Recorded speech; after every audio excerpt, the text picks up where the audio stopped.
How to fix WhatsApp voice message problem in less than 1 minute. Hello guys, in this new video I'm going to show you how to fix this problem easily and fast.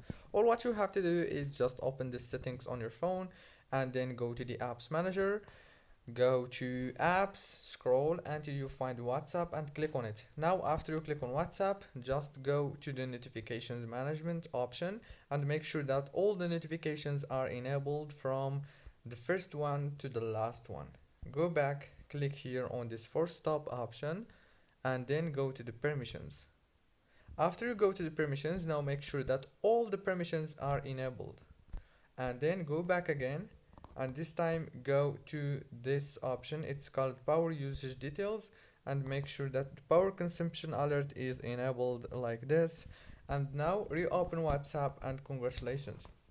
Don't forget to like and subscribe. Thank you very much for watching the video.